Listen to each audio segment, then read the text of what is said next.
La revisión que vamos a hacer va a ser sobre una infección viral que tiene repercusiones no solamente en los pulmones, sino en diferentes órganos, y que ahora vamos a aprender cómo diagnosticar al COVID cuando tiene compromiso renal. Entonces, vamos a recordar la definición, la fisiopatología, el cuadro clínico, los estadios de la infección por COVID, la relación de insuficiencia renal aguda con COVID y de enfermedad renal crónica también, el tratamiento que es cambiante y la evolución y el pronóstico.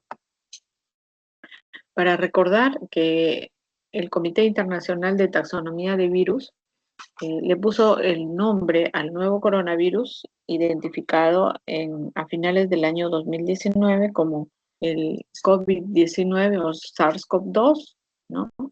La epidemia, como ustedes saben y ya la habrán revisado o han estudiado también en otras rotaciones, es que este COVID inicia pues en una ciudad de China, en Wuhan, a finales del año 2019 y que se diseminó a punto de partida de ese lugar, se diseminó por todo el mundo, llegando pues a un impacto mundial de características como una pandemia, ¿no?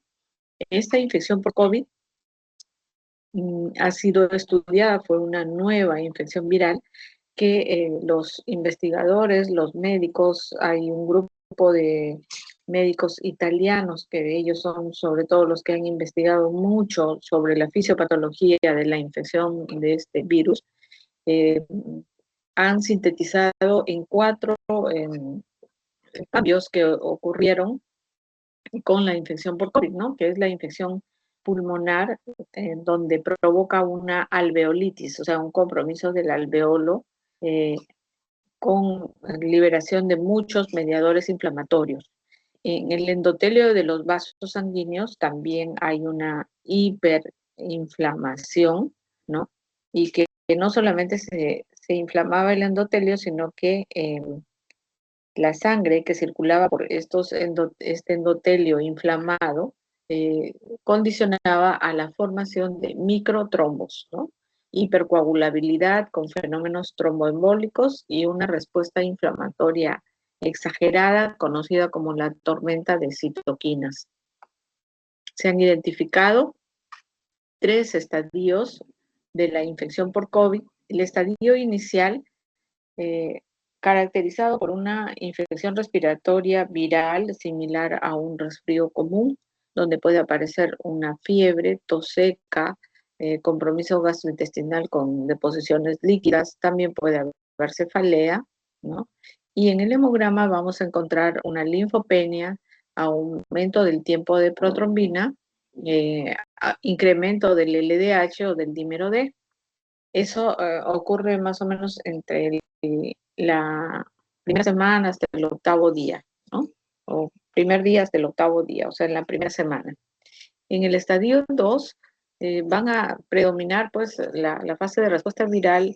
Primero, una fase sin hipoxia, donde el paciente sigue tosiendo, pero luego puede aparecer, si es un COVID severo, una fase ya 2B, que es una fase con hipoxia, que se va a caracterizar por un incremento de frecuencia respiratoria, disminución de la saturación de oxígeno, cianosis, tirajes intercostales, ¿no?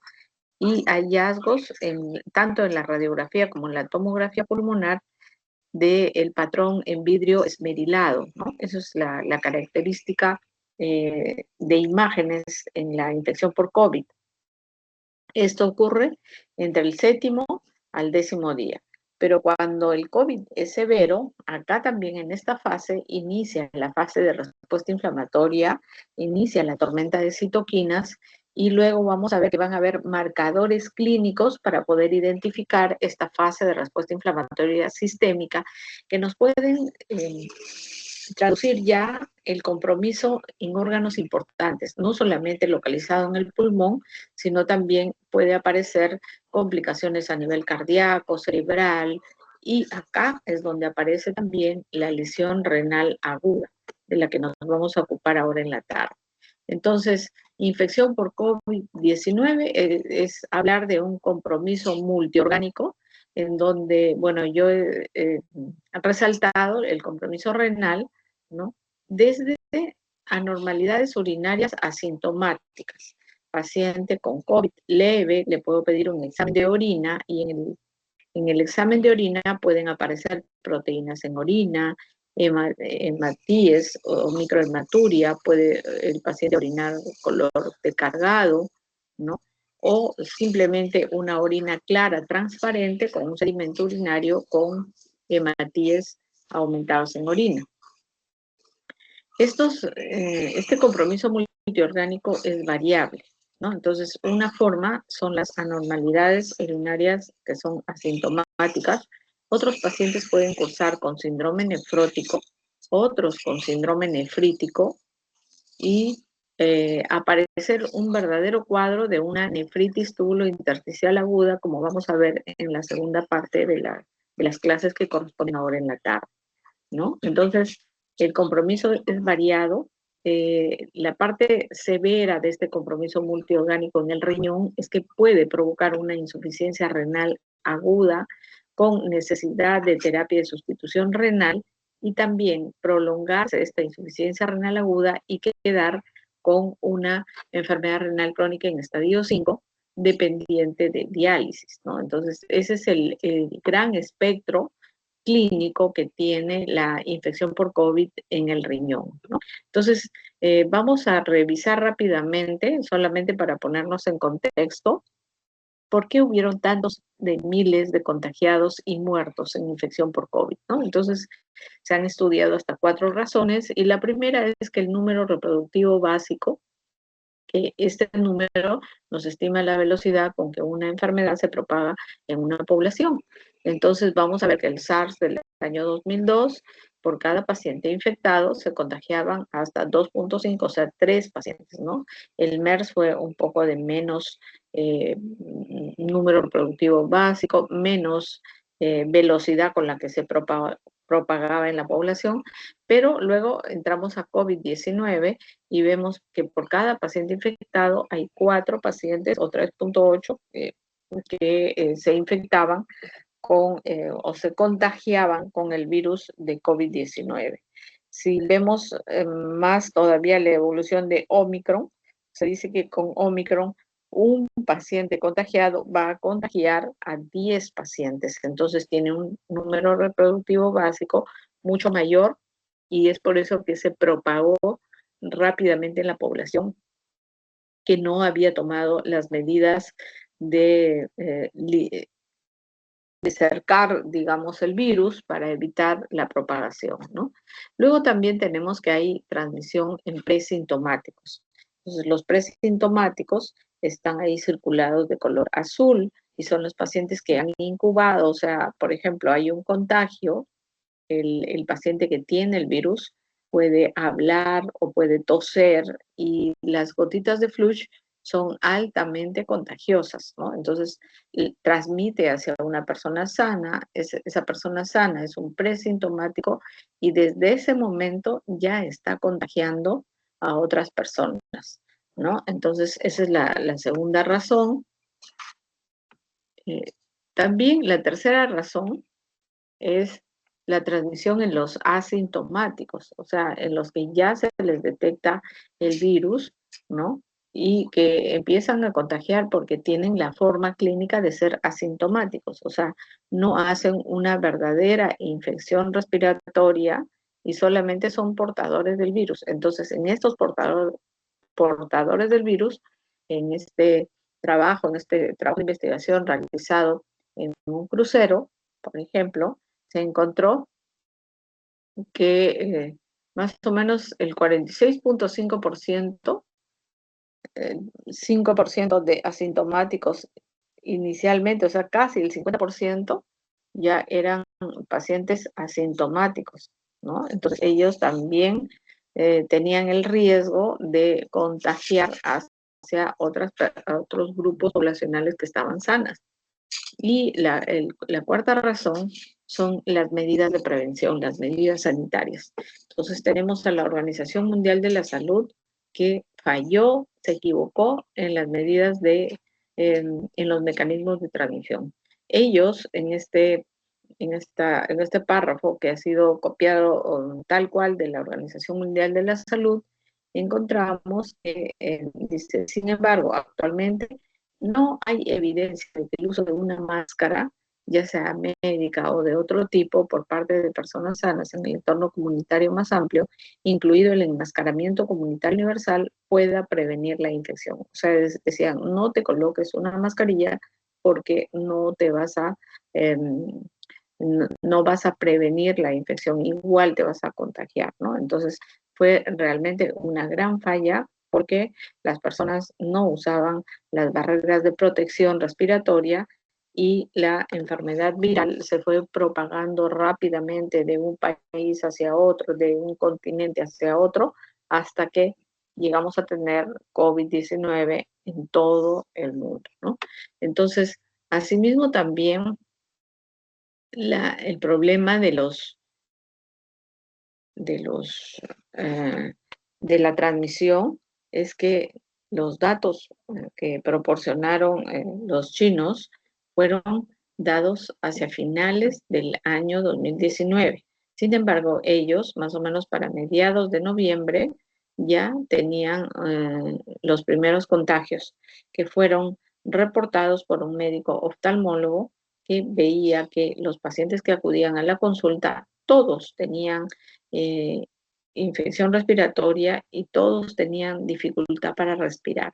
Entonces le pareció anormal el comportamiento de este resfrío, digamos entre comillas, y él alerta a las autoridades sanitarias. Entonces a él lo tildan de que está magnificando el problema, de que lo van a detener, ¿no? Finalmente este oftalmólogo se contagia y fallece, ¿no? Entonces, pero ya luego, para el 31 de diciembre, ellos habían informado de que habían un agrupamiento de 27 casos, pero en realidad cuando termina el año, cuando termina el 2019, ellos acaban con 83.030 casos y habían muerto 4.634 personas, ¿no? Entonces, era una cifra impactante, alarmante, para tomar las medidas de prevención y evitar la propagación del virus, cosa que no se hizo, y recién ellos reportan hacia finales de diciembre a la Organización Mundial de la Salud, y ya la Organización Mundial de la Salud para marzo del 2020 declara la pandemia, ¿no? Entonces, hemos sido parte de ese momento, digamos, cuando habían infectados en todo, no solamente en el Perú, sino en todo el mundo, ¿no? Y poniendo en riesgo la vida de todas las personas, porque uno, que no conocíamos la infección, el comportamiento, el cuadro clínico. Dos, que no se había preparado con una vacuna, ¿no? Entonces estábamos en alto riesgo de que muchos de nosotros, de nuestros familiares, se complicaran, y como que fue cierto, pues, ¿no? Se complicaron, se morían, entonces hubo una alta mortalidad, ¿no?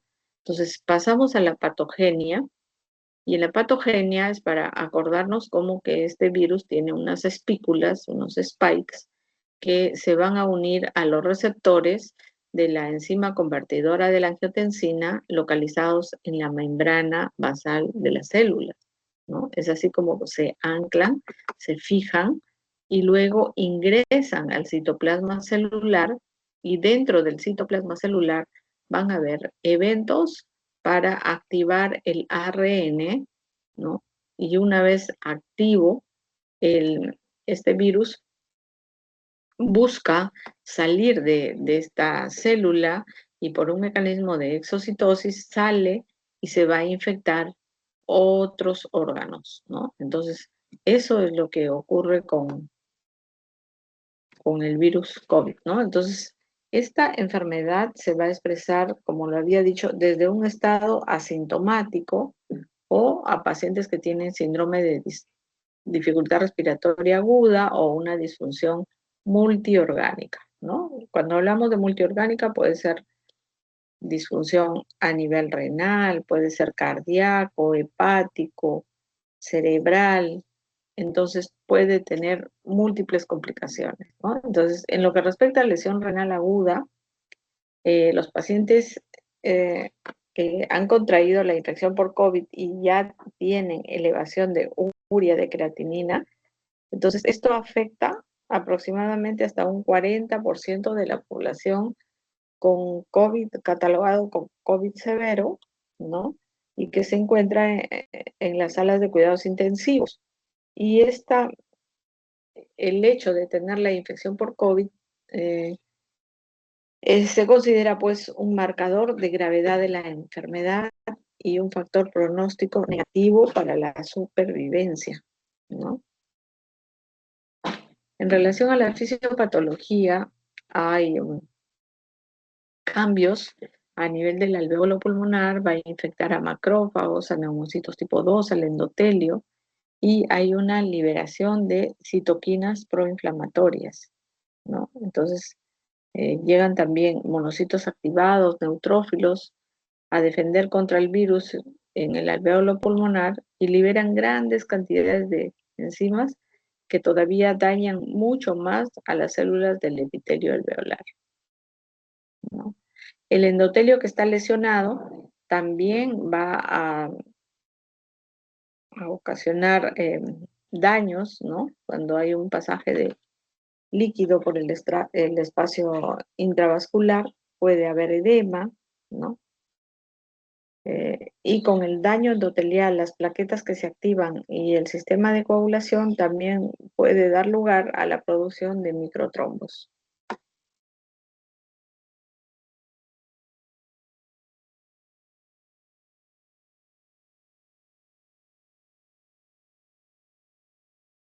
Muy bien.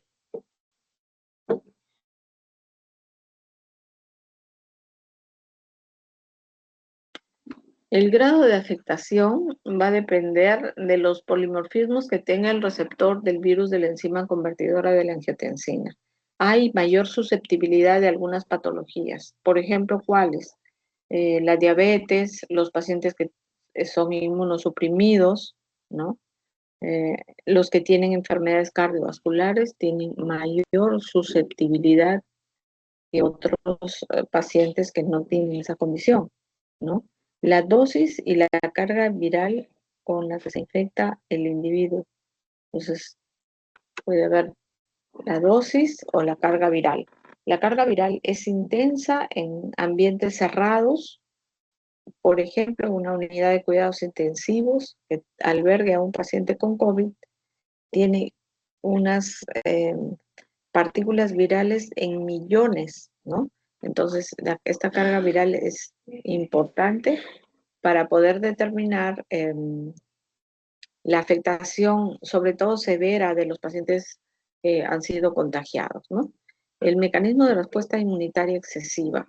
Eso es una hiperinflamación conocida como la tormenta de citoquinas, ¿no? Hay disregulación de mediadores proinflamatorios y recordar siempre que el daño orgánico excesivo sobrepasa a la respuesta antiviral que es fisiológica.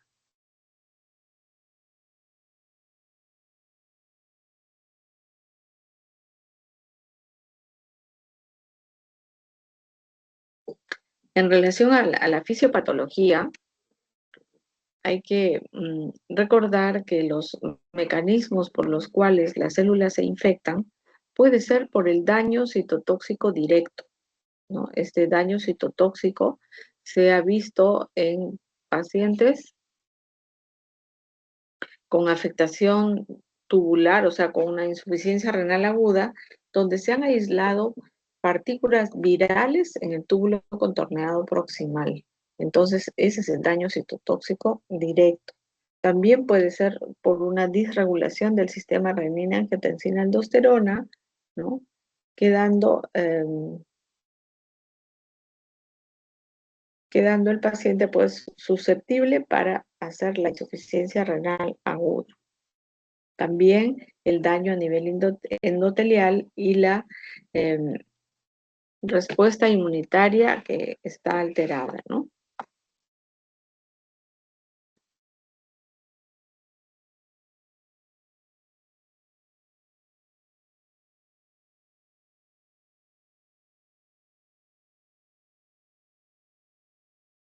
Hay varios síndromes que puede provocar el COVID. Uno de ellos es el síndrome oclusivo, que generalmente se ve en personas adultas mayores, y que este síndrome oclusivo va a provocar pues áreas extensas de necrosis en órganos muy importantes, como puede ser el músculo cardíaco, el hígado, eh, diversos órganos que van a ser comprometidos con la oclusión de vasos de mediano o gran calibre por trombos, ¿no? Y es así como no funciona digamos, un libre flujo en los órganos, y vamos a ver pues extensas áreas de necrosis que pueden aparecer en el hígado, en los riñones, en el corazón, en diversos órganos. Entonces, acá tenemos los síndromes COVID-19. Vamos a tener desde los lactantes hasta en edad preescolar. Se dice que eh, van a tomar una forma de mimetismo, y para los adultos jóvenes una forma, una forma de presentación como una hiperreactividad. Esta hiperreactividad se va a caracterizar porque el paciente va a tener dificultad para respirar, eh, diversas manifestaciones que nos pueden hacer sospechar en el compromiso renal de la infección por COVID. A diferencia que ya para los adultos mayores ya nos olvidamos de los comportamientos clínicos anteriores, y ahora en los comportamientos clínicos de un síndrome de COVID-19 para una persona de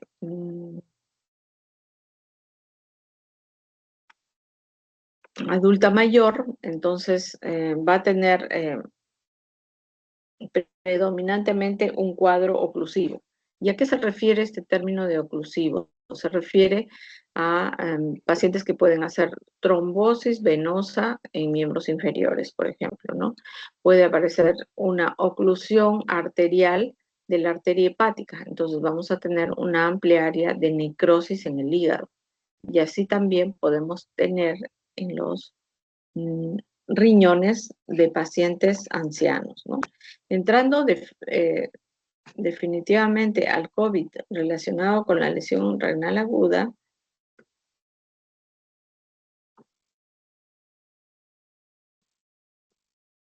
y acá tenemos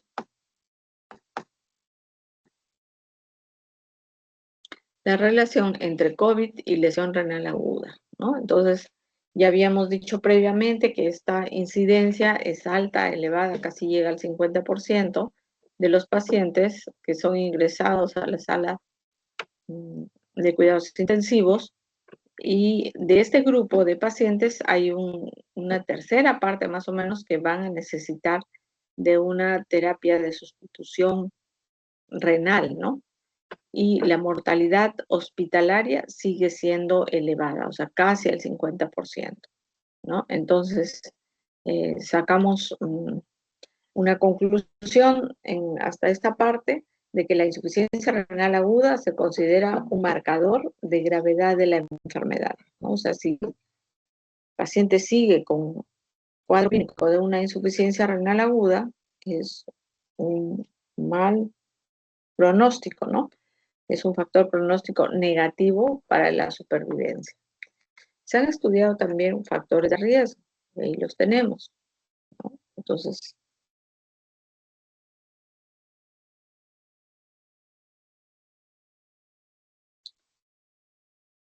estos factores ya estudiados están como la edad avanzada, adultos mayores de más de 65 años de edad, los pacientes,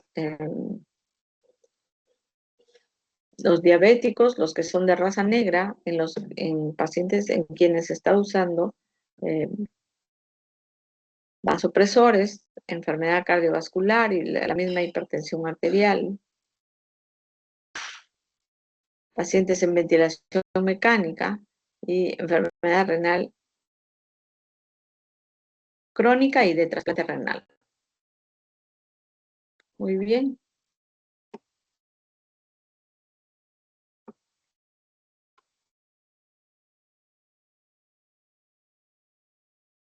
tenemos esta característica clínica de la respuesta citoquímica de la que hablábamos, que ocurre alrededor de la segunda semana de la infección por COVID, ¿no?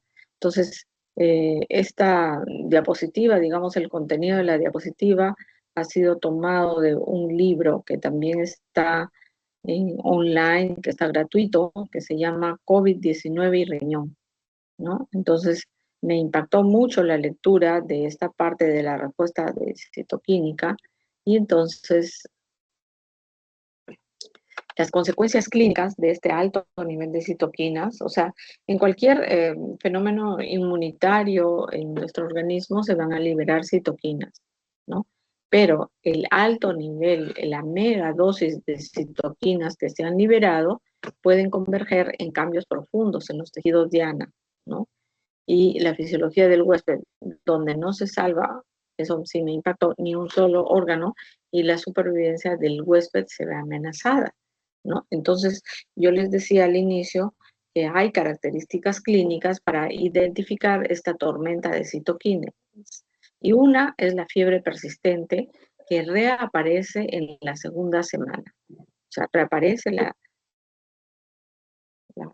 la fiebre y es de característica persistente, asociados a otros síntomas como pérdida de peso, dolor articular, dolor muscular, fatiga, dolor de cabeza, y que son características clínicas de la infección por COVID, ¿no? Entonces, esta inflamación sistémica es generalizada, progresiva y conduce o nos lleva a una pérdida del tono vascular.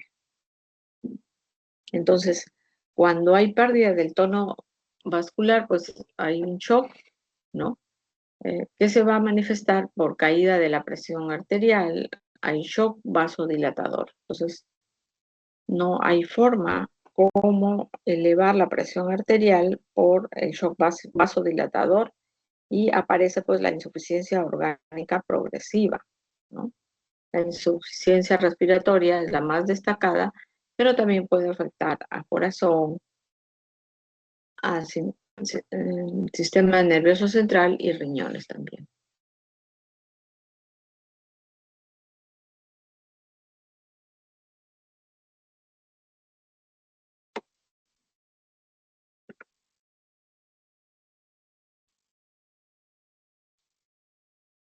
Otro síndrome que aparece es el síndrome de fuga capilar y que se va a caracterizar por el incremento de la permeabilidad del endotelio vascular. Entonces el líquido que está en el intravascular pasa, difunde hacia el intersticio y el paciente presenta pues anasarca, edema generalizado, ¿no? Entonces, todo esto es provocado por una sola interleuquina, que es la interleuquina 2. Las citoquinas proinflamatorias también pueden inducir a la producción de trombosis, ¿no? Que puede dar lugar a una coagulación intravascular diseminada.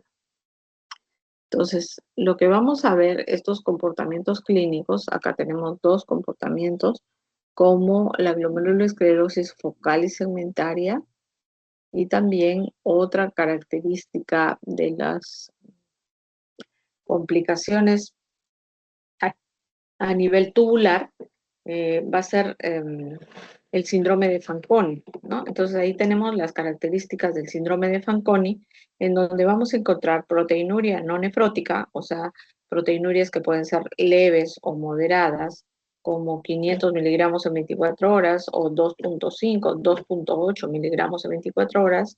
Esas son proteinurias no nefróticas, ¿no? La eliminación de fosfato por orina, eh, hiperuricosuria y una glucosuria normoglicémica.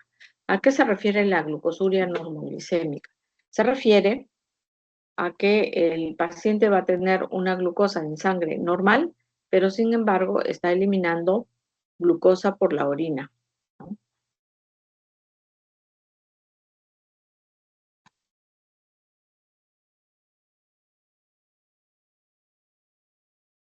Luego, como parte también de la fisiopatología, tenemos todas las vías por las cuales ambos riñones pueden entrar en una insuficiencia renal, ¿no? Entonces, si vamos a ver una de las primeras flechas, es el daño citotóxico directo. Entonces, si la carga viral es extensa, es amplia, entonces es esta forma de presentación es que el virus puede atacar directamente a las células del túbulo contorneado proximal y ocasionar una insuficiencia renal aguda, ¿no? Tenemos otras vías cuando se daña el endotelio, puede haber hipercoagulabilidad, ¿no? También puede haber daño en el endotelio, ¿no? Y estas alteraciones pueden provocar un aumento rápido de la creatinina, ¿no? Para lograr identificar estos cambios, ¿no?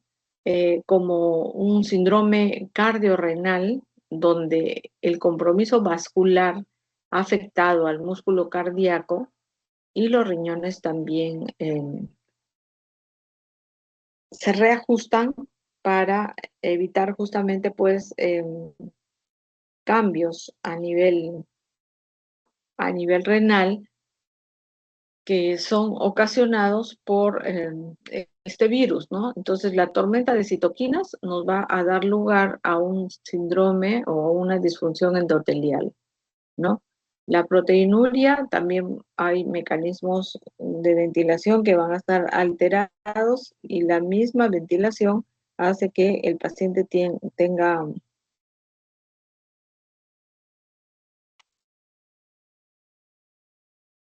cambios en relación al compromiso no solamente de la tormenta de citoquinas, al compromiso de la alveolitis pulmonar, ¿no? Entonces, el paciente que tiene un síndrome de distrés respiratorio agudo del adulto severo va hacia un ventilador mecánico.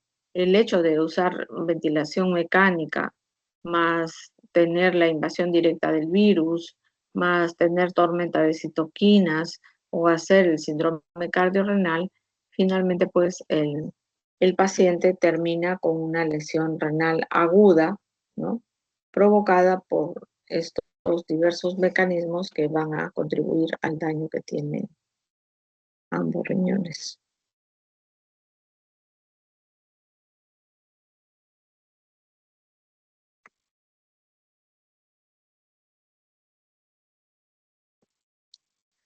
En esta diapositiva hemos separado, digamos, todo el compromiso o la explicación patogénica de la insuficiencia renal aguda relacionada con COVID y riñón. Entonces, ustedes se preguntarán, ¿pero por qué hay hipovolemia?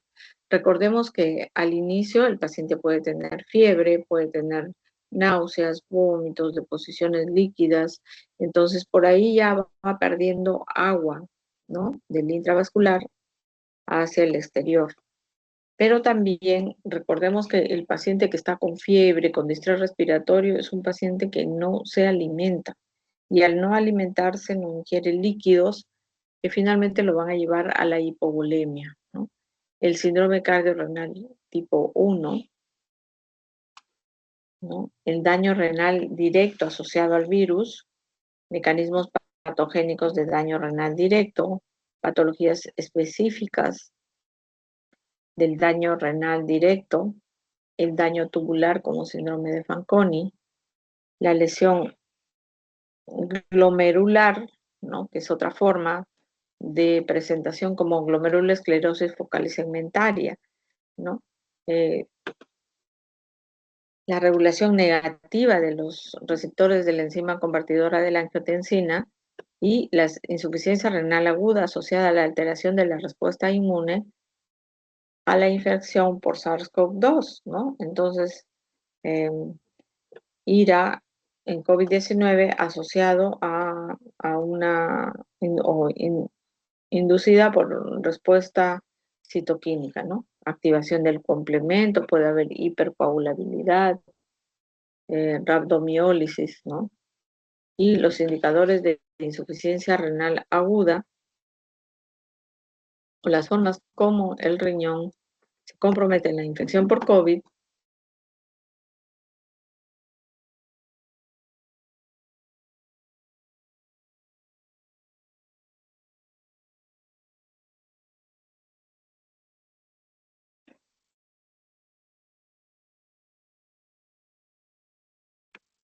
Y finalmente, pues la la insuficiencia renal aguda asociada al compromiso cardíaco, el compromiso pulmonar, que van a ocasionar un verdadero síndrome cardiorrenal tipo 1, que va a estar caracterizado por una insuficiencia cardíaca aguda relacionada con la insuficiencia renal aguda. Y en el síndrome pulmón-riñón también, ¿no? Insuficiencia renal aguda con insuficiencia respiratoria oxigenatoria severa, ¿no? También la sepsis por el shock vasodilatador, acá en esta parte final de la diapositiva, cambia. Bueno, la sepsis también va a contribuir o ser parte de la patogenia en un paciente infectado por COVID-19, ¿no? Entonces, acá también tenemos en la fisiopatología las mismas vías, la hipovolemia que va a ocasionar una ira prerrenal, la infección viral directa que nos va a dar origen hacia una insuficiencia renal aguda, o también cuando hay rhabdomiólisis, estos pigmentos se van a localizar en la luz del túbulo, de los túbulos, y también aparecer como casos de insuficiencia renal aguda, ¿no? Y así vamos a tener que, si sacamos una conclusión de todo el parénquima renal, ¿qué es lo que se afecta con virus de COVID-19? Prácticamente todo se afecta. Se afecta los glomérulos, se afecta eh, el túbulo, se afecta el intersticio y los vasos sanguíneos caracterizados por la inflamación a nivel endotelial, ¿no? Entonces, yo creo que toda esta fisiopatología que nos ha hecho revisar, nos ha hecho estudiar este virus de COVID-19, ha servido para el beneficio del paciente, para conocer no solamente a la fisiopatología, sino también para poderlos.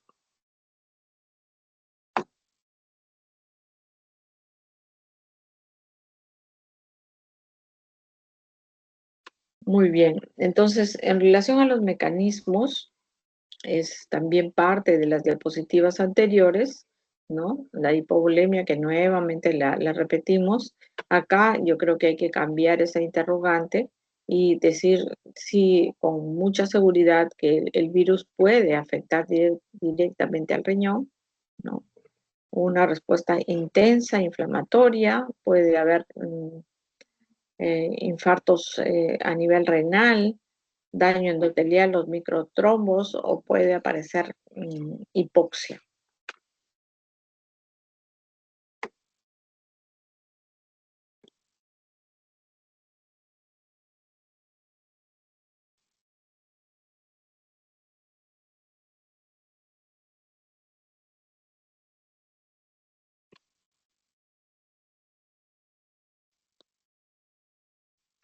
Muy bien, acá tenemos la interrelación del corazón con el riñón por todas las vías, no solamente respiratorias, endoteliales, invasión directa del virus en las células tubulares, finalmente pues llega a la insuficiencia renal aguda en esta infección por COVID, ¿no?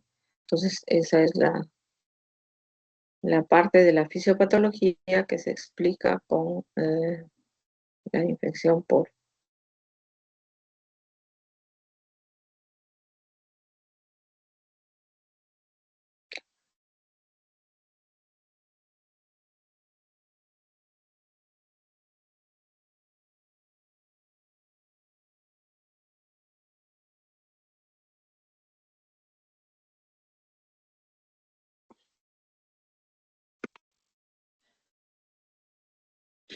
Este daño renal, como les había dicho, no solamente va a afectar al endotelio, sino también a los túbulos, puede afectar a los glomérulos, ¿no? Pueden haber agregados eritroides a nivel capilar, los trombos de fibrina glomerulares, partículas de coronavirus en el epitelio tubular y en los podocitos, como estamos viendo en esa pequeña microscopía electrónica de la derecha, ¿no? Los cilindros pigmentarios que utilizan o que se ven en pacientes que tienen rhabdomiólisis, inflamación, infarto renal, lesiones vasculares intersticiales crónicas relacionadas con antecedentes de que han padecido la enfermedad anteriormente, ¿no?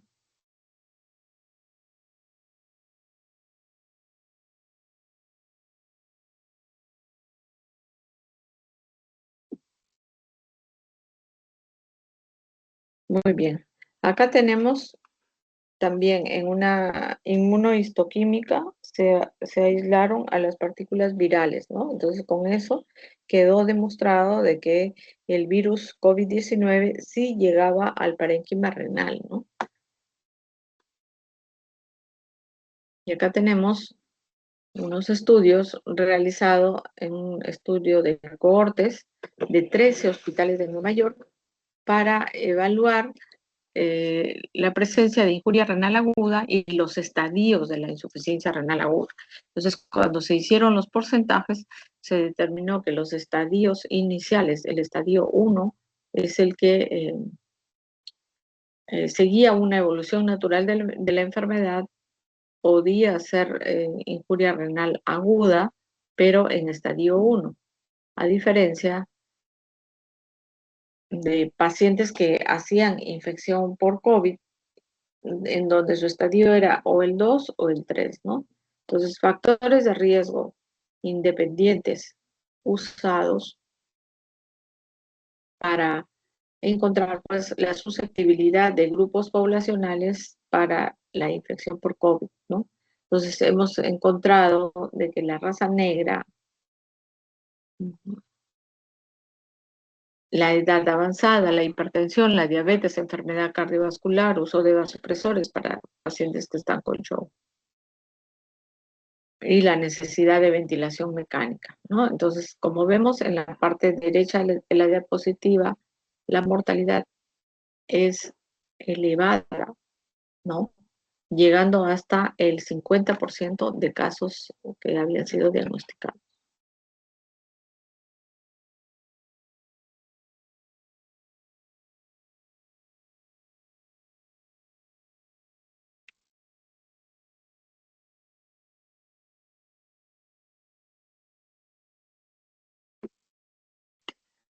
Muy bien, acá yo he traído un estudio realizado con 5.449 pacientes que estaban infectados con COVID-19, en donde se encontró que el 37% tenían lesión renal aguda. De esos, el 31%, o sea, la tercera parte de este grupo de estudio, tenía insuficiencia renal aguda en el estadio 3, ¿no? De los cuales el 14% necesitó de diálisis. Entonces, la insuficiencia renal aguda provocada por la infección por COVID-19 también se puede estadificar. Entonces, vamos a ver pacientes que tengan estadio 1, estadio 2 o estadio 3, ¿no? Y son los pacientes que van a estar con alto riesgo de que no haya respuesta diurética, el paciente se complica y necesita eh, una evaluación primero a través de los estadios, y cuando ya está complicado, pues una terapia de sustitución renal si hemos determinado que tiene lesión renal aguda en estadio 3, ¿no? Entonces, acá,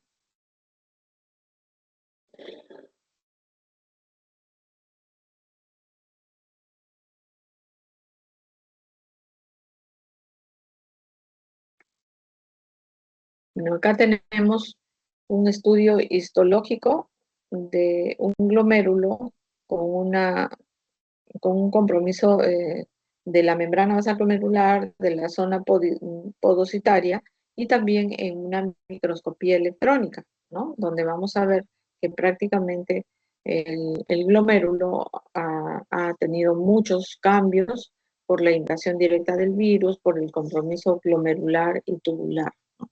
Entonces, tenemos otras formas de presentación, la glomerulosclerosis focal segmentaria colapsante, ¿no? Que va a estar concentrada en una parte del glomérulo.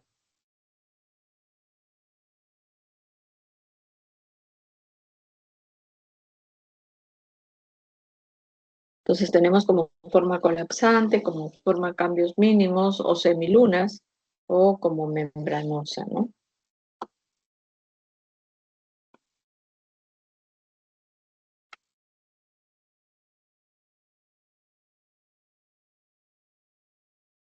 Ahí también tenemos con inmunofluorescencia, ¿no? La presencia de antimembrana basal glomerular, cambios como necrosis tubular aguda que pueden aparecer en los pacientes infectados, ¿no? Entonces, los mecanismos de lesión glomerular pueden ser la podocitopatía, la glomerulopatía colapsante o una microangiopatía de tipo trombótico.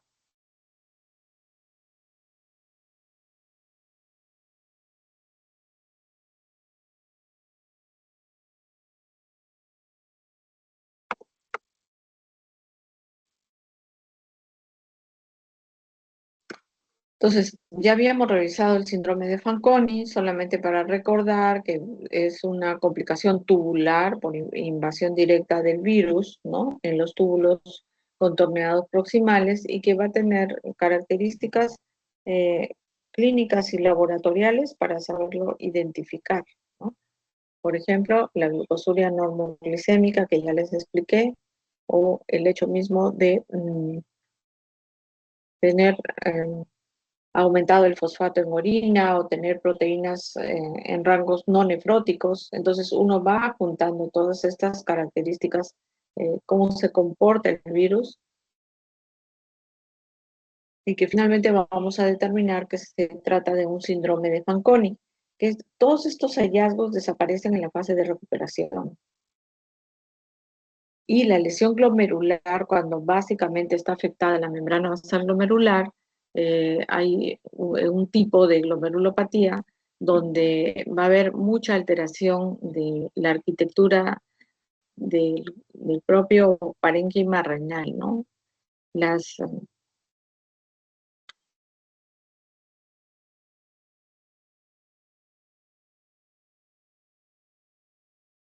los glomérulos se van a, a complicar pues con áreas donde va a haber conglomerados, ¿no? Van a haber fibrosis, va a haber retracción de esta parte de los glomérulos y se altera hasta la cápsula de Bowman, ¿no? Entonces, todas estas alteraciones van a llevar pues hacia una cronicidad a este grupo de pacientes que se ha complicado con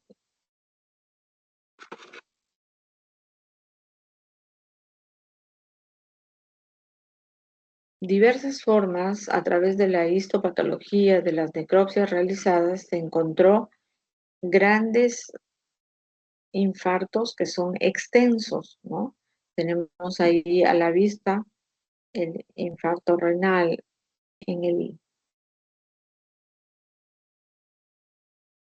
infartos renales, infartos a nivel hepático, con grandes áreas extensas de zonas necróticas o con hongos, ¿no? También otro estudio realizado casi con 4.000 pacientes adultos, ¿no? Entonces también para determinar cuántos se desarrollaban la lesión renal aguda, más o menos el 46%, o sea, casi el 50% puede desarrollar estas complicaciones, ¿no? Eh, Otro grupo de estos que tienen lesión renal aguda pueden requerir de diálisis y hay también un porcentaje de pacientes que van a tener una recuperación completa de la función renal. Entonces,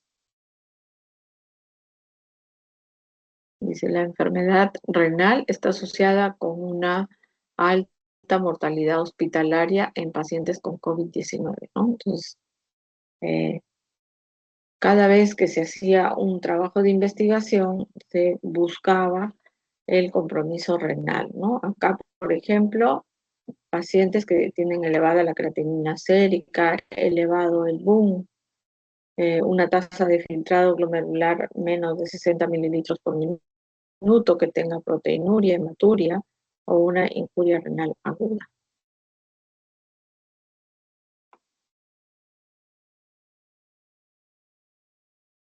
Y acá tenemos este trabajo interesante en relación a los factores de riesgo relacionados con los pacientes que cursan con insuficiencia renal aguda y que tienen terapia de sustitución renal o terapia de reemplazo renal.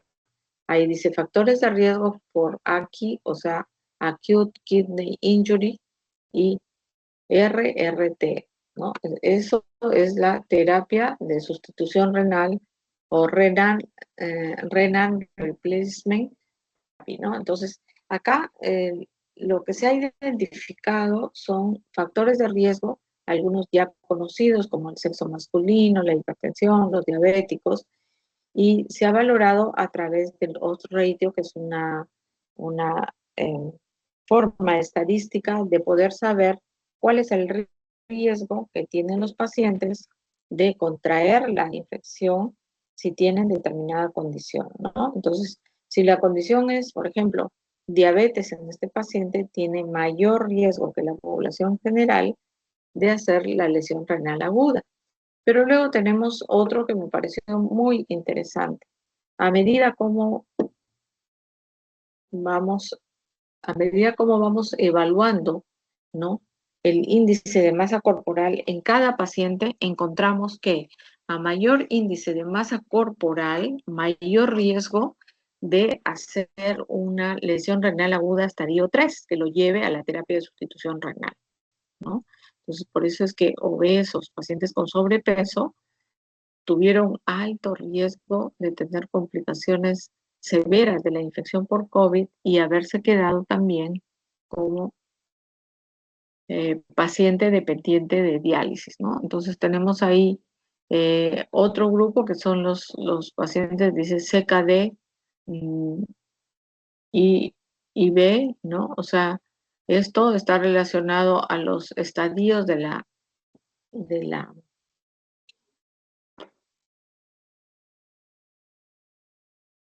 la lesión renal aguda que van a llevar pues hacia la necesidad de una terapia dialítica, ¿no? Entonces, el paciente en estadio, enfermedad renal crónica, estadio 4, ¿no?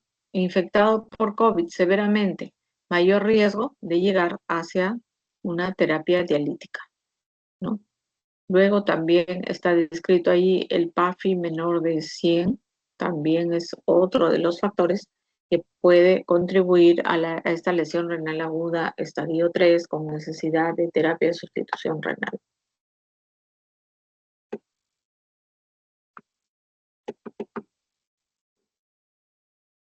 Luego tenemos otro trabajo comparativo también de pacientes que procedían de Nueva York comparado con un país latinoamericano como es Colombia, para comparar el comportamiento del virus COVID-19 en el riñón.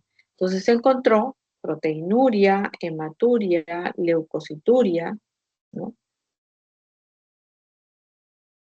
En el porcentaje un poco mayor de proteinuria para el grupo de Nueva York, ¿no?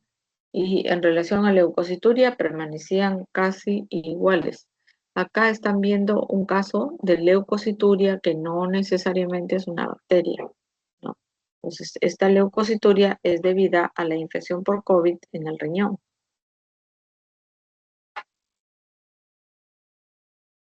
Acá tenemos los estadios, ¿no? Nos recordamos del estadio 1, el estadio 2 y el estadio 3 de la lesión renal aguda. Entonces, eso lo hemos extrapolado a estos trabajos realizados en Nueva York y Barranquilla y hemos encontrado que la forma más frecuente de presentación de estadio 3 de insuficiencia renal aguda la tienen los del grupo, el para el grupo de Nueva York, el 28%. Y para el grupo de Barranquilla, Colombia, el 46%, el AKIN 3, ¿no? Los que necesitan terapia de sustitución renal. Luego, en el AKIN 2, ¿no? Que es una insuficiencia renal aguda de tipo moderado, 10% para el grupo de Nueva York, 14% para el grupo colombiano, ¿no? Y en el ranking 1, ahí sí vamos a tener 62% para los que tienen una insuficiencia renal aguda leve, ¿no? 62%, comparado con el 40% de estadio 1 para los pacientes colombianos, ¿no? De Barranquilla, Colombia. La necesidad de diálisis fue similar, o sea, la tercera parte de los pacientes necesitaban ingresar a diálisis y los que se recuperaban también no llegaban al 100%, ¿no? Entonces ya luego vamos a ver, estos pacientes no llegaban a recuperarse completamente, o sea, salían de alta y todavía requerían terapia de sustitución renal y en el menor porcentaje de casos pasaban los 3 meses y se quedaban como enfermedad renal crónica estadio 5. Entonces, esta lesión renal aguda, hemos dicho que es multicausal, que tiene un patrón tubular, pero también puede tener un patrón glomerular o túbulo intersticial. La instalación puede aparecer a las 48 horas de ingresado el paciente, se puede recuperar a la tercera semana de la infección y puede dejar secuelas, ¿no? Así como puede haber una fibrosis pulmonar si la infección pulmonar fue extensa. Entonces, a nivel renal, también la infección por COVID puede dejar secuelas, puede quedarse como una nefropatía crónica, es decir, el paciente se quedó con un estadio 2 de enfermedad renal crónica, se quedó con un estadio 3 o un estadio 4. Y si se queda en estadio 5, es un paciente que ya se queda dependiente de diálisis. Acá en Chiclayo, yo sí he tenido la oportunidad de evaluar a un paciente que no tenía ningún factor de riesgo para hacer enfermedad renal crónica. Un paciente varón de 40 años de edad hace infección por COVID severo, entra en ventilación mecánica, hace falla renal aguda con necesidad de terapia de diálisis, ingresa a diálisis, sale del ventilador, se empieza a mejorar, pero continuaba con el daño renal. Pasó los 3 meses y el paciente continuó en diálisis y hasta ahora sigue en diálisis, ¿no? Entonces, ese es el menor porcentaje, pero sí hay pacientes que se van a quedar dependientes del diálisis. Entonces, hemos visto los diferentes grupos de riesgo, ¿no? La edad avanzada, los diabéticos, los hipertensos, los que tienen cardiopatía, y agregamos acá a los que tienen un índice de masa corporal como sobrepeso o como obesidad, ¿no? Entonces, el COVID-19 tiene una mortalidad del 8%, pero cuando se asocia a la lesión renal aguda, sí tienen una mortalidad elevada, ¿no? 40%.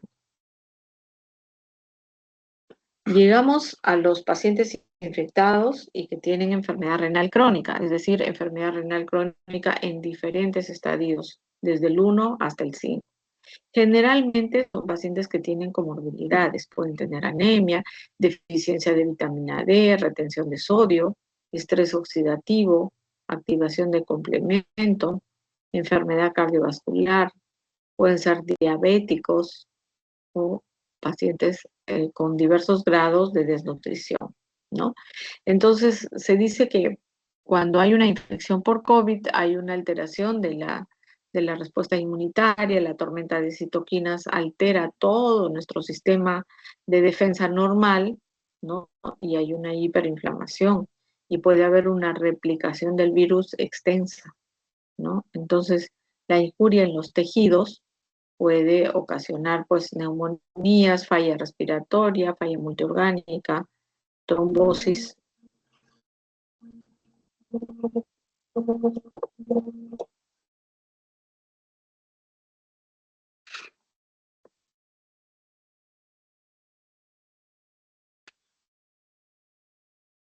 Lo que se ha visto hasta la fecha en pacientes con enfermedad renal crónica infectados por virus de COVID-19 es que si bien es cierto de que pueden ser infectados tanto desde la forma sintomática como las formas severas que requieren ventilación mecánica, muchos de los pacientes no hacen complicaciones severas.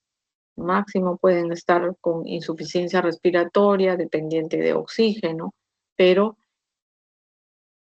evolucionan y mejoran de esta condición.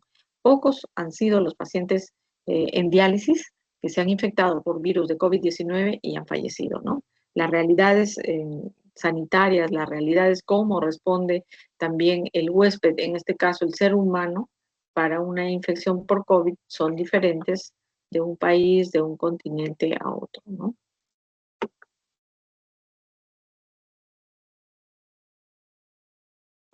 Entonces, acá decimos de que muchos pacientes con enfermedad renal crónica van a tener comorbilidades, ¿no? Son hipertensos, son diabéticos, tienen enfermedad cardiovascular y esto los predispone a las infecciones por COVID-19, ¿no? Estos pacientes tienen 3 veces mayor riesgo de desarrollar infecciones graves, ¿no? Y también mayor riesgo de desarrollar enfermedad renal crónica en estos pacientes que tienen falla renal aguda, ¿no? Entonces, el seguimiento de estos pacientes con enfermedad renal y COVID severo nos dice que hay un grupo de pacientes que se pueden quedar en diálisis, otros con enfermedad renal crónica, ¿no? Y que la mortalidad bordea aproximadamente al 50% de los pacientes y que estos pacientes con alto riesgo de complicaciones y que permanecen en el hospital, ellos pueden fallecer, ¿no? Como acá, a los 28 días de una estancia hospitalaria, ¿no? Este ratio absoluto llega al 50% de pacientes que fallecían cuando hacían COVID severo, ¿no? Llegamos a la parte del tratamiento. En el tratamiento sí han habido muchos terapias antivirales, terapias de inmunoglobulinas. Se dice que los pacientes que reciben, por ejemplo, inhibidores ECA, ¿no? Estos pacientes no han demostrado de que el uso de estos inhibidores ECA o ARA2 contribuyan pues a aumentar el riesgo o la severidad de la infección. Entonces se llega a la conclusión de que no es necesario descontinuarlos y estos pacientes si ameritan recibir un IECA o un ARA2 deben seguir recibiendo en, en las dosis usuales, ¿no? Luego llegamos a los tratamientos específicos de diálisis para el paciente que ya tiene una lesión renal aguda, estadio 3, y que ya tiene indicación de terapia dialítica, ¿no? Entonces tenemos acá la más común, la que más se ha empleado acá en Chiclayo, en el Perú, es la hemodiálisis convencional, que eso es lo que tenemos, ¿no? Es la hemodiálisis convencional. Sin embargo, hay otros tipos de terapias como la hemodiafiltración, donde a través de su mecanismo de convección va a liberar toxinas de mayor tamaño, de peso molecular, que una hemodiálisis convencional o la hemoperfusión, que es una terapia excelente para pacientes que están infectados con virus de COVID-19. ¿Por qué? Porque esta hemoperfusión tiene un mecanismo de absorción, AD con D de dado, absorber todas las citoquinas proinflamatorias de la tormenta de citoquinas y el paciente va mejorando su condición clínica a través de esta terapia de hemoperfusión. Y la terapia alternativa, la diálisis peritoneal, que también puede usarse en este grupo de pacientes, ¿no? Entonces, acá lo que estamos viendo es una máquina de diálisis, pero con un filtro especial, ¿no? Eh, que es el hemoperfusor o el CytoSorb, así se llama este filtro que va a atrapar a todas estas a estas citoquinas, ¿no? Provenientes de la tormenta de citoquinas y que lo que va a hacer es absorber, se pegan en la superficie de la membrana de este filtro y prácticamente van a mejorar las condiciones clínicas del paciente, ¿no? Acá tenemos las terapias en COVID-19, corticosteroides. Al comienzo se empezó a utilizar corticosteroides en la primera semana, entonces los pacientes hacían una inmunosupresión eh, adicional. El paciente se predisponía a infecciones oportunistas por hongos, por otras bacterias, y el paciente finalmente entraba en un shock séptico y fallecía, ¿no? Entonces, conforme se fueron haciendo las necropsias, se fueron estudiando los estadios clínicos de la infección por COVID, se cambió, ¿no? Entonces, estos corticosteroides están indicados para la fase inflamatoria. Ahí tienen que indicarse, ahí es el uso, no para los estadios iniciales. También hay antivirales como tocilizumab, sarilumab, que servían para tratar pues a los pacientes infectados por COVID. También plasma de convaleciente, inmunoglobulina intravenosa, que han sido terapias alternativas, ¿no? Entonces, dentro de la evolución en los pacientes hospitalizados, también pacientes que no tenían lesión renal aguda, otros que sí hacían, y otro porcentaje que tenía necesidad de terapia de sustitución renal, ¿no?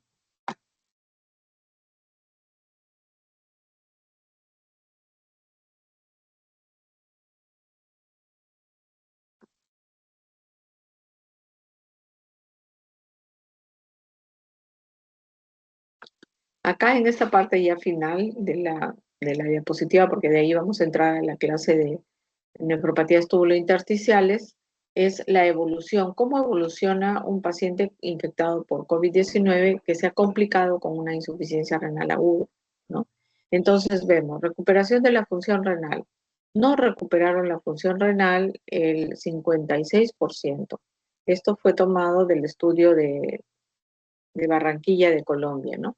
El 33%, o sea, la tercera parte, sí resolvió la insuficiencia renal aguda, y 11% sin datos, o sea, se perdieron del seguimiento, ¿no? Entonces, si hacemos un seguimiento de este 56%, probablemente el mayor grupo se va a quedar con enfermedad renal crónica entre estadios 1 al 4, y un pequeño porcentaje de este grupo que está de color rojo se van a quedar en diálisis, ¿no? Que es generalmente el 2%.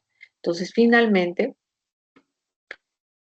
los pacientes con COVID-19 pueden presentar complicaciones renales. ¿Cuáles son? La hematuria, la proteinuria o la insuficiencia renal aguda, ¿no? La insuficiencia renal aguda en la infección por COVID es multicausal, ¿no? No obedece a una sola causa, como lo hemos visto, ¿no? El 20 al 40% de los hospitalizados desarrollan la insuficiencia renal aguda, y el 20% de los que ingresan a UCI van a necesitar de diálisis, ¿no? La insuficiencia renal aguda se asocia a mayor riesgo de mortalidad y a una menor probabilidad de recuperar la función renal. Nuevamente repetimos, diálisis llegan el 30%, se recuperan un 30%, y hay un grupo pequeño que es variable entre el 2 al 6% que van a necesitar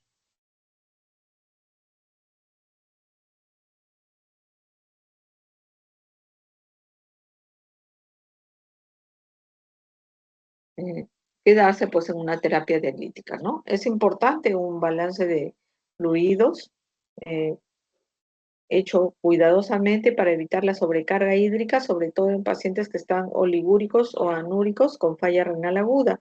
También la inflamación, la coagulopatía pueden complicar a la insuficiencia renal aguda, ¿no? Entonces, esta evolución de la falla renal aguda después de la infección por COVID es un área que permanece en estudio.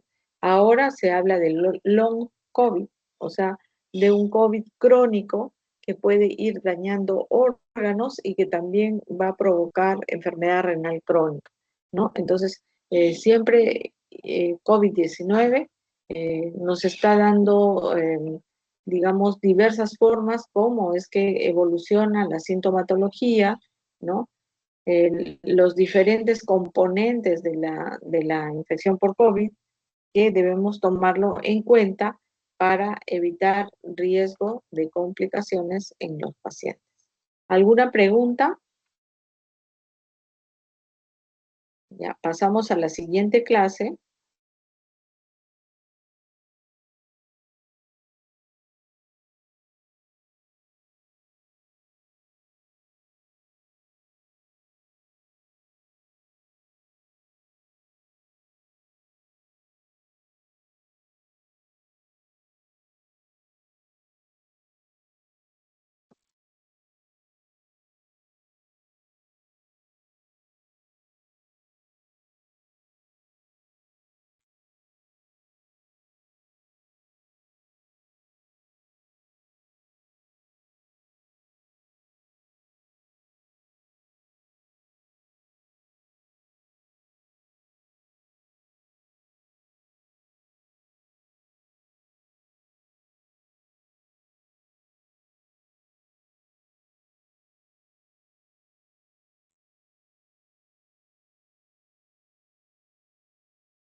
Alumnos, ¿me están escuchando?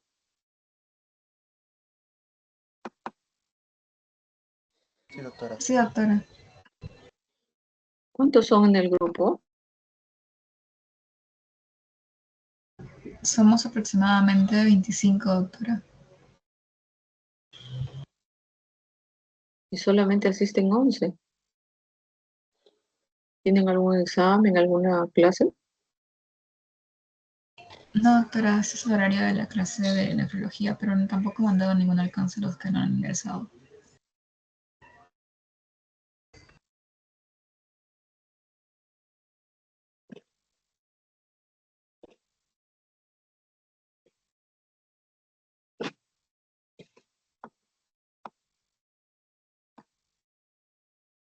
Pasamos a la segunda clase. ¿Sí están viendo la diapositiva? Aún no, doctora, no ha compartido.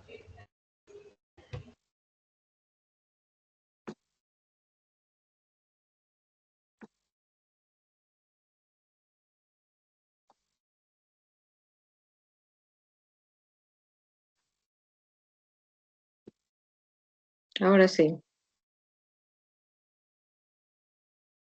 ¿Ahora sí la pueden ver? Sí, doctora.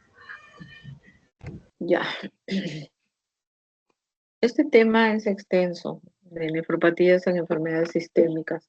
O sea, son todas las enfermedades que pueden comprometer el parénquima renal, que pueden comprometer la función de ambos riñones y que van a alterar, pues, digamos, toda la,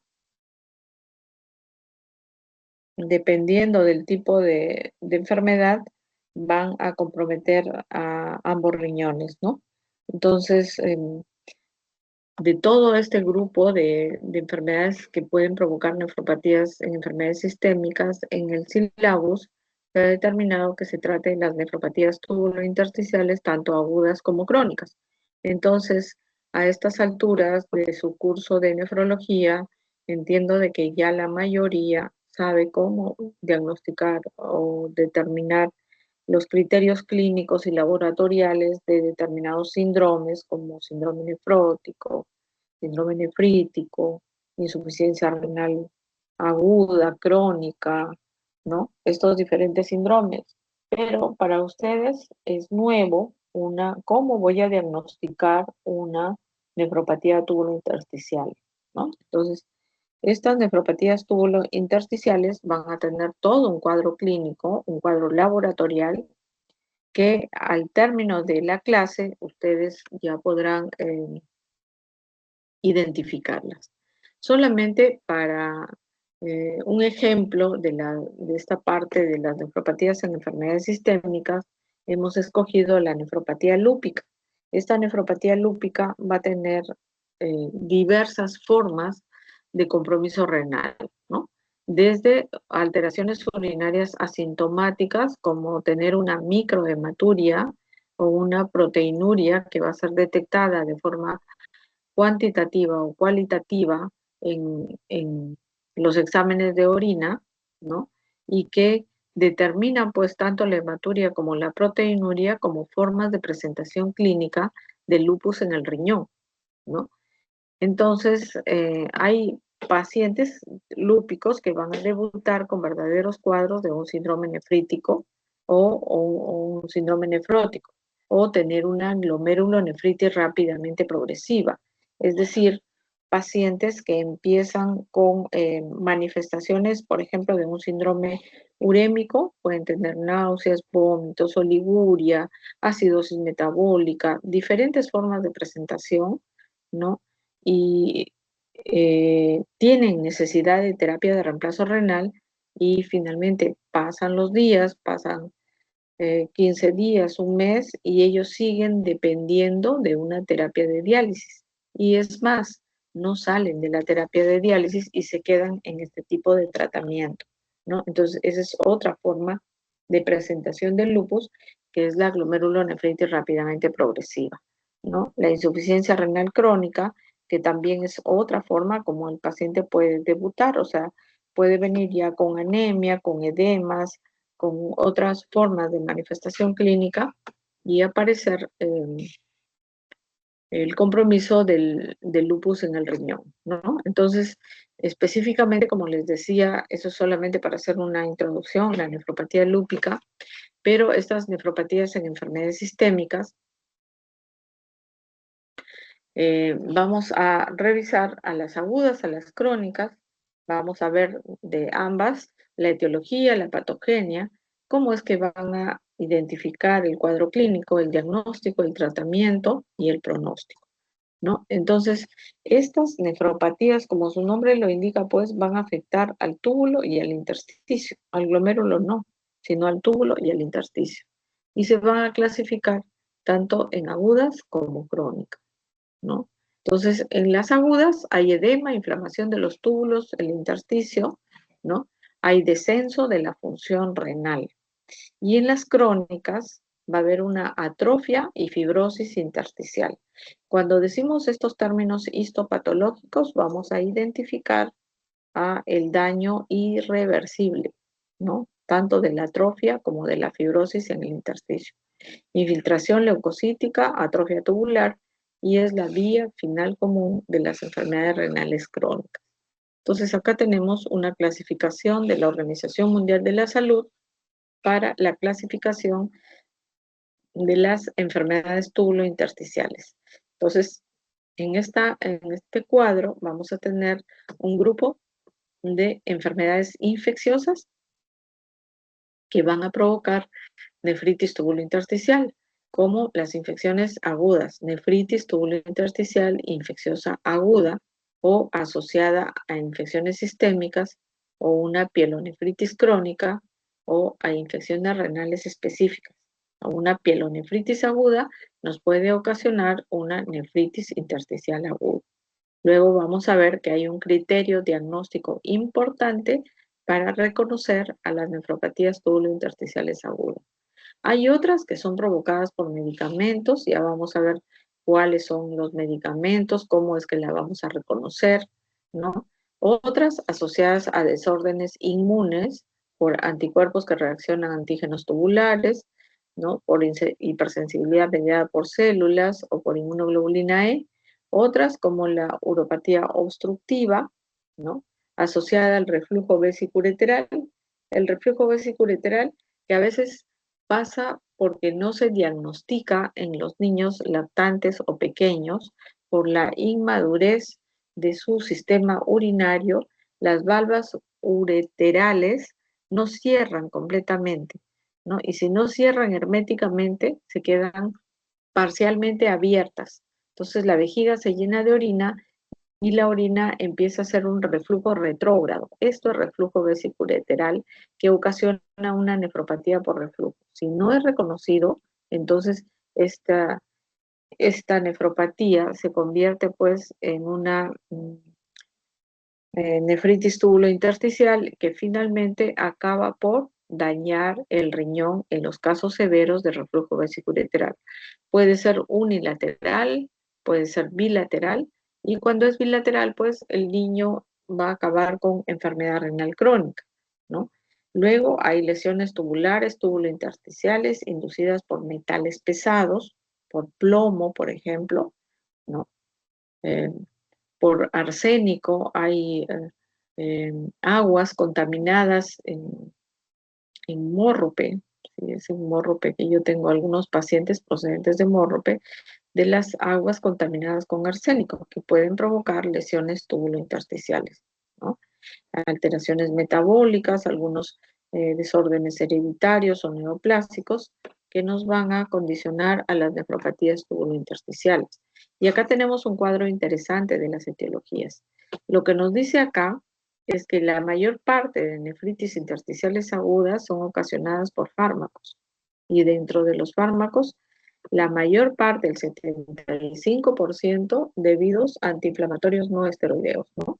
Entonces, estos antiinflamatorios no esteroideos que en nuestro país no tienen una regulación, una restricción para la prescripción ni para el expendio en las farmacias, pueden ocasionar nefropatías tubulointersticiales. Luego tenemos otros grupos de medicamentos como antibióticos frecuentes, de uso frecuente, cefalosporina, ciprofloxacino, ¿no? Etambutol en los pacientes con terapia antituberculosa, vancomicina, ¿no? Y otras, hay uno que es muy frecuente de uso indiscriminado, como es el omeprazol, ¿no? O la furosemida para algunos pacientes que lo usan de manera crónica, ¿no? Luego tenemos infecciones. El porcentaje es menor, hasta 10%. Y acá vamos a tener bacterias, virus, leptospira, Mycobacterium tuberculoso, micoplasma, toxoplasma. Pero acá tenemos que adicionar al COVID-19, ¿no? El COVID también puede provocar una nefritis intersticial aguda. Idiopáticas cuando hay una asociación de las uveitis, estas uveitis que son inmunes, que van a ocasionar pues una insuficiencia renal aguda, ¿no? Esa asociación de los anticuerpos antimembrana basal tubular asociados a las uveitis, ¿no? Asociada a enfermedades sistémicas, ahí está el lupus eritematoso sistémico, síndrome de Sjögren, sarcoidosis, algunos procesos neoplásicos, como el linfoma no-Hodgkin, leucemias, mielomas, que pueden debutar con una nefritis tubulointersticial aguda. Y alteraciones metabólicas como hipercalcemia o hiperuricemia, que pueden ser la causa de una nefritis intersticial aguda. Acá en este cuadrito vamos a tener toda la relación de bacterias, de virus, parásitos u otros que nos van a ocasionar una nefritis tubulointersticial aguda, ¿no? Si ustedes me dicen, doctora, o sea que una infección por un estafilococo puede ocasionar una insuficiencia, una nefritis tubulointersticial aguda, claro, una Escherichia coli, de una infección de tracto urinario por Escherichia coli, me puede ocasionar una nefritis tubulointersticial aguda, ¿no? Entonces, en la histopatología va a tener un cuadro característico de edema, infiltrado linfocitario, eosinófilos, macrófagos, células plasmáticas, neutrófilos, hay granulomas que son no calcificantes y grados variables de daño tubular, ¿no? Entonces, todo esto se da en los pacientes que tienen una nefritis intersticial aguda. Entonces, vamos a la parte de la patogenia, y esta patogenia es inmunitaria, ¿no? Hay una reacción antígeno-anticuerpo, ¿no? En donde van a haber activación de linfocitos T, los CD4, los CD8, en los infiltrados intersticiales, y la aparición de una respuesta inmune que va a ser desencadenada por un antígeno nefritógeno, dice exógeno o endógeno. Es exógeno cuando es un fármaco, es exógeno cuando es un virus, una bacteria, y es endógeno cuando es por anticuerpos, por ejemplo, en las enfermedades autoinmunes, ¿no? Por ejemplo, en el lupus.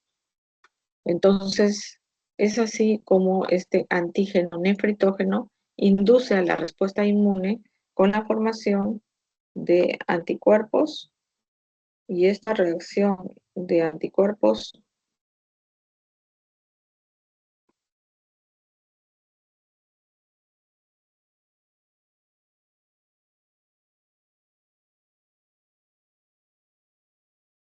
me disculpan un ratito que quiero marcar la salida, ¿sí?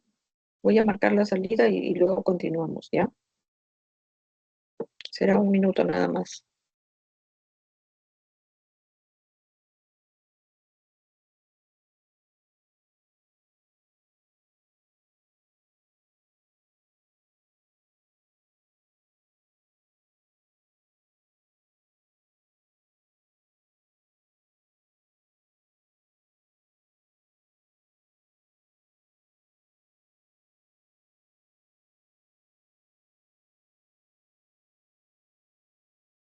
No encuentro la aplicación, pero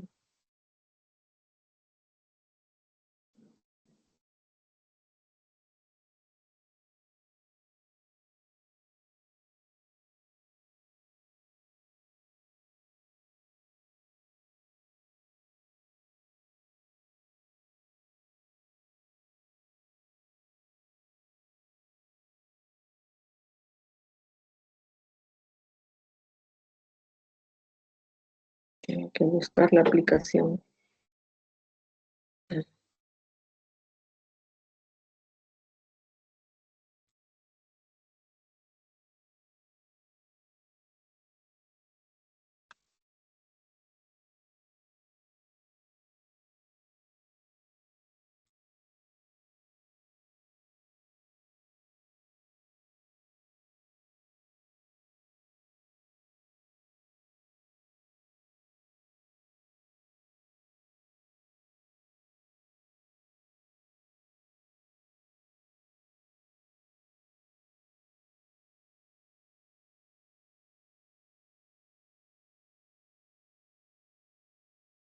Voy a ir a otra aplicación.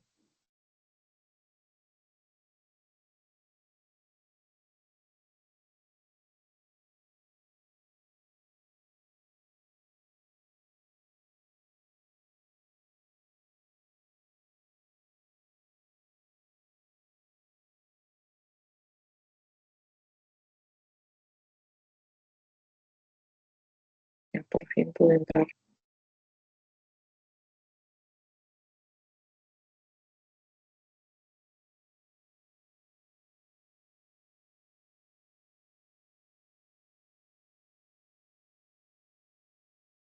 Ya, ahora sí, ya. Bueno, entonces tenemos acá la formación del antígeno anticuerpo, la reacción inmunitaria, que es lo que está ocurriendo en la nefritis intersticial aguda, ¿no? Un antígeno, la célula presentadora del antígeno se une un receptor de antígeno al anticuerpo y se forma la reacción inmunitaria que ocasiona todos estos cambios de la nefritis intersticial aguda, ¿no? Entonces, hay interacción de células renales inflamatorias, sus productos, activación de citoquinas proinflamatorias, activación de los linfocitos T, CD4, CD8, aumento de moléculas de adhesión, hay áreas de infiltrado mononuclear, reacciones cruzadas, ¿no? Entonces, tanto los linfocitos T como también citoquinas van a conformar pues una activación de todo este complejo para finalmente llegar pues a que estos linfocitos T se convierten en linfocitos citotóxicos y van a reaccionar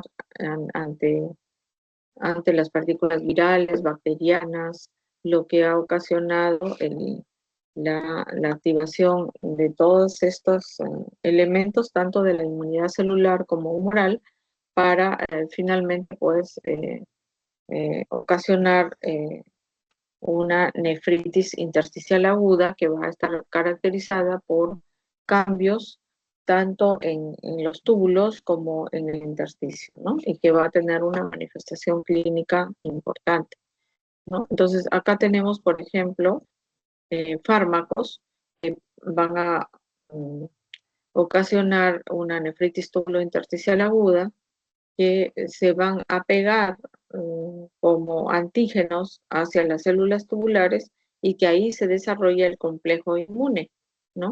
Y que van a tener ya manifestaciones clínicas. Y acá, en esta parte, sí quisiera que tuvieran bastante, digamos, claridad para identificar que cualquier nefritis tubulointersticial aguda se va a comportar como una insuficiencia renal aguda. Entonces, dentro del diagnóstico diferencial de las insuficiencias renales agudas, no solamente vamos a tener las prerrenales, las parenquimales, las glomerulares, ¿no? Las vasculares, sino también estas tubulointersticiales, ¿no?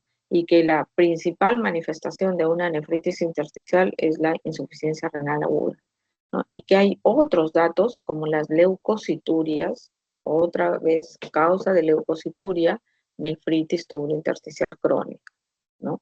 O aguda. En las crónicas también puede aparecer la leucocituria, artralgias, fiebre como manifestaciones sistémicas, ¿no? Proteinurias que son no nefróticas, que son quizás las manifestaciones más frecuentes. Eosinofilia en el hemograma y eosinofiluria en el sedimento urinario, ¿no? Puede aparecer hematuria macroscópica en un porcentaje mínimo de pacientes, ¿no? Una hematuria microscópica. O pacientes que hacen síndrome nefrótico, poca proporción, como 0.8% de casos, ¿no? Entonces, cuando es por fármacos, puede aparecer en 10 a 20 días después de la exposición, o si es de 2 a 3 días de reexposición. La forma de presentación clínica es una ira oligúrica, aparece en consumo de rifampicina, anticuerpos inmunoglobulina G circulantes, depósitos de membrana tubular de cadenas livianas y no es dosis dependiente, es decir, que el paciente puede tener un consumo restringido de una dosis de 2 días de consumo y hacer la nefritis tubulointersticial aguda, ¿no? Por antiinflamatorios no esteroideos es más larga la presentación, o sea, puede aparecer hasta meses por la exposición. El paciente puede tener síndrome nefrótico, generalmente puede aparecer en adultos mayores, puede aparecer una glomerulopatía de cambios mínimos y más frecuente ocasionar enfermedad renal crónica, ¿no? Por inhibidores de bombas de protones, el tiempo es corto, o sea, a los 9 o 10 días después de haber iniciado el uso del omeprazol, esomeprazol, que son frecuentes en el uso, puede aparecer una nefritis intersticial aguda, reexposición desencadena insuficiencia renal aguda y es importante hacer un reconocimiento precoz. Tenemos que, ya habíamos dicho de que en el sedimento urinario aparecen la leucocituria, pueden aparecer cilindros leucocitarios sin que tenga infección urinaria, o sea, no siempre una leucocituria es sinónimo de infección de tracto urinario. Una leucocituria puede ser sinónimo de una nefritis intersticial aguda, ¿no? Entonces aparece la eosinofiluria, Pueden aparecer proteínas en la orina que es menor de 1 gramo, y cuando es por antiinflamatorios no esteroideos puede pasar el gramo de proteínas en orina 24 horas. Pueden aparecer defectos tanto a nivel tubular proximal o distal, que van a identificarse a través de encontrar glucosa en orina, bicarbonato o fosfatos o aminoaciduria, ¿no? Como defecto tubular proximal, y cuando es distal el defecto, puede aparecer hipercalemia por retención de potasio en sangre, perder sodio, o defectos a nivel medular, como pérdida de sodio, como manifestaciones clínicas, ¿no? Entonces, en este cuadro tenemos a los criterios diagnósticos de la nefritis intersticial aguda, y que queda bien claro que el principal criterio diagnóstico es la insuficiencia renal aguda, ¿no? El 100% de los pacientes lo tienen. Otro criterio diagnóstico va a ser la leucocituria, puede ser la proteinuria no nefrótica, ¿no? La microhematuria, como manifestaciones propiamente renales.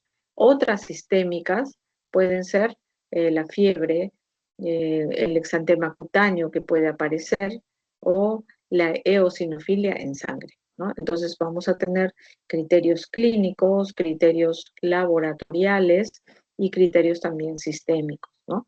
Y acá podemos hacer el diagnóstico diferencial con una necrosis tubular aguda, un fracaso renal agudo de tipo prerrenal o un obstructivo, ¿no? En relación a, a cómo se comporta esta nefritis tubulointersticial aguda, bueno, va a causar un deterioro abrupto de la función renal y puede tener un carácter reversible. Sin embargo, hay algunos pacientes que no se van a recuperar completamente, y los pacientes pueden quedarse con un fallo renal ya de tipo crónico cuando pasan los 3 meses. Pasamos a los crónicos, y es el grupo de enfermedades caracterizadas por una lesión histológica común, en donde va a haber esclerosis progresiva del intersticio, va a haber atrofia en los túbulos, fibrosis intersticial, infiltración de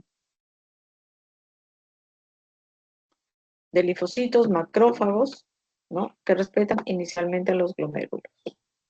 Luego tenemos acá las etiologías, así como las agudas. Hay crónicas, acá tenemos por fármacos, sobre todo por analgésicos, algunos quimioterápicos, tóxicos nuevamente, acá está el plomo, el mercurio, eh, otra vez las neoplasias, mielomas, leucemias, alteraciones metabólicas, hipercalcemia, hiperuricemia, igual que en las agudas, ¿no?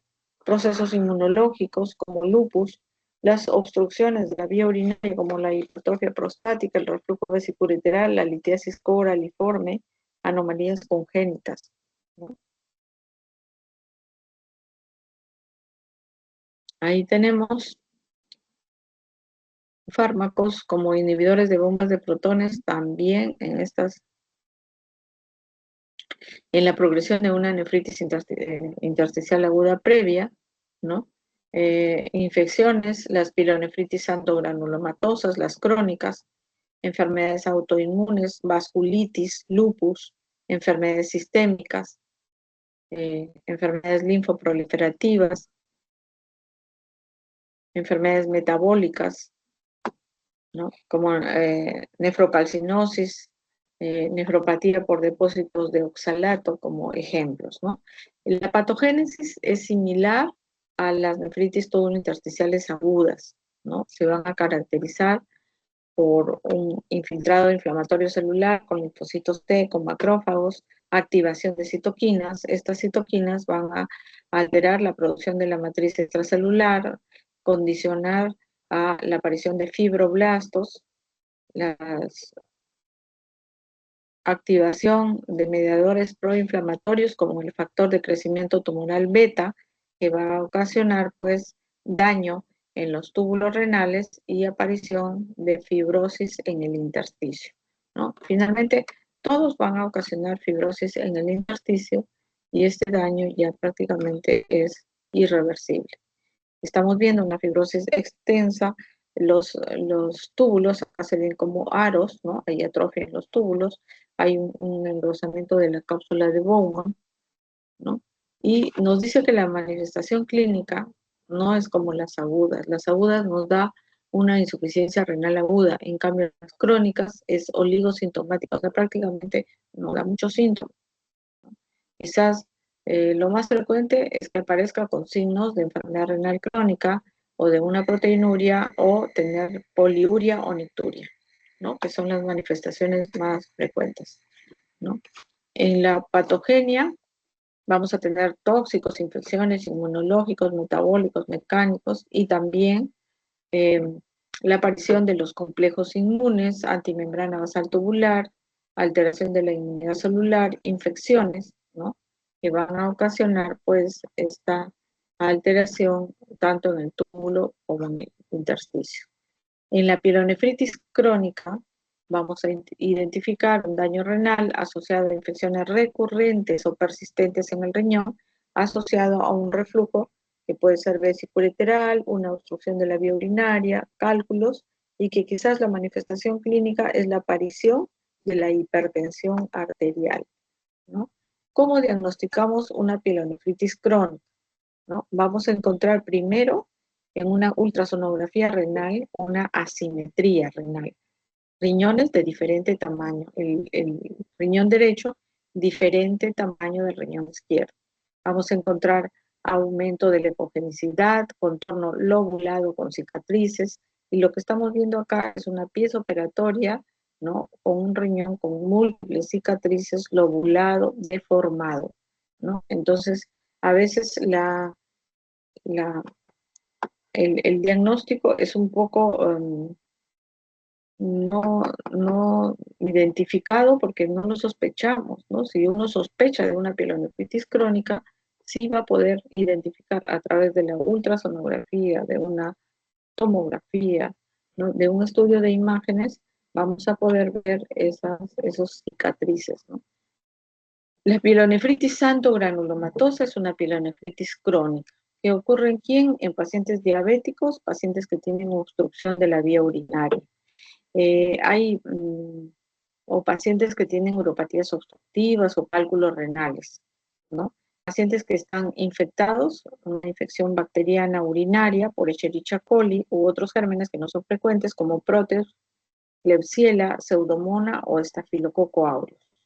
Paciente que tiene dolor lumbar crónico, pérdida de peso, fiebre recurrente, ¿no? Y que el riñón está aumentado de tamaño, adherencia a la grasa perirrenal, cápsula engrosada, ¿no? Entonces, este, este riñón tiene fibrosis intersticial y atrofia tubular. El tratamiento, pues, es quirúrgico, ¿no? Para este tipo de, de pielonefritis santo-granulomatosa. Llegamos a la parte final, que es el tratamiento, muy interesante para las nefropatías tubulointersticiales agudas, que el tratamiento es de soporte. O sea, necesitamos retirar el fármaco que estamos sospechando que está provocando la nefritis tubulointersticial aguda. Entonces, los corticoides usados, sí persiste la insuficiencia renal aguda al retirar el fármaco. O sea, yo retiro el fármaco, persiste la insuficiencia renal aguda, entonces yo tengo que dar una pulsoterapia endovenosa con corticoides tipo metilprednisolona. La dosis está descrita ahí, 250 miligramos endovenosos por 3 a 5 días, seguidos de una prednisona de 0,5 a 1 gramo por kilo por día hasta mes y medio, ¿no? Entonces, luego tenemos fracaso renal agudo leve, suspender el fármaco. Entonces, se mejora el paciente, es una nefritis tubulointersticial aguda probable, nos quedamos ahí.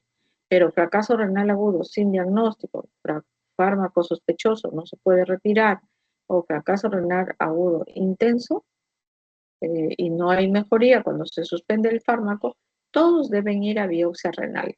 Entonces, el diagnóstico ya se hace histopatológico con una nefritis tubulointersticial aguda o una biopsia renal.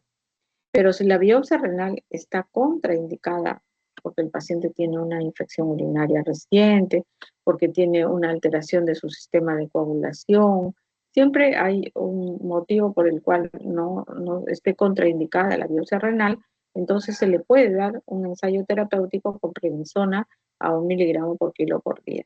Si hay mejoría antes de los 7 días, una nefritis tubulointersticial aguda probable, pero si no mejora, debemos suspender el tratamiento. Entonces, esto es un flujograma de cómo proceder ante un paciente con un fracaso renal agudo, en donde uno está sospechando de una nefritis tubulointersticial aguda.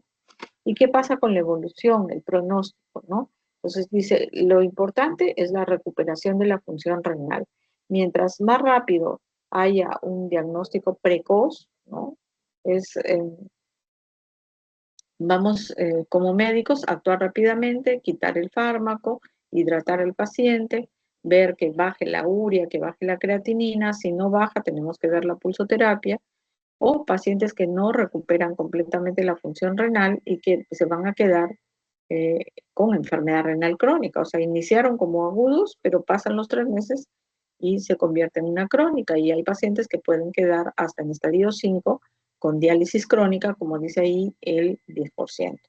¿Cuáles son estos factores de riesgo? Cuando o sospechamos de que el pronóstico no es tan bueno en estos pacientes, cuando la insuficiencia renal es prolongada, o sea, mayor a 3 semanas, cuando el paciente tiene un consumo crónico elevado de antiinflamatorios no esteroideos, o cuando tenemos hallazgos histológicos como granulomas, fibrosis o atrofia tubular, ¿no? Finalmente, las conclusiones, la nefritis tubulointersticial aguda debe ser considerada como una causa de insuficiencia renal aguda una vez descartadas las causas pre- y postrenales, ¿no? Considerar las numerosas etiologías. El tratamiento debe ser enfocado, como hemos dicho, al retiro del fármaco, ¿no? O del agente causal. Si es una infección, no la podemos retirar, sino tenemos que tratarla, ¿no?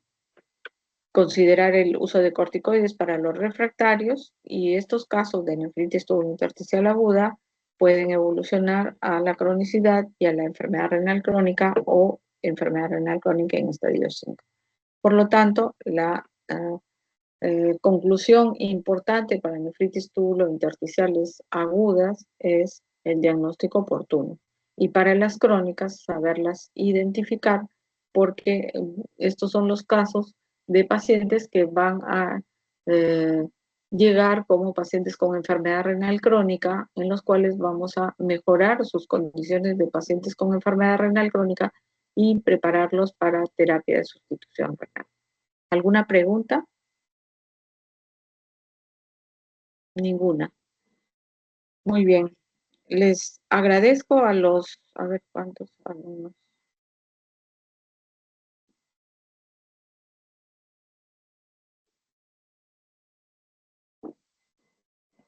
A los 10 alumnos que se han quedado hasta el final. Muchas gracias. Gracias, doctora. Gracias, doctora. Gracias, Gracias, doctora, doctora. que tenga Buenas buen día. tardes. Gracias, doctora.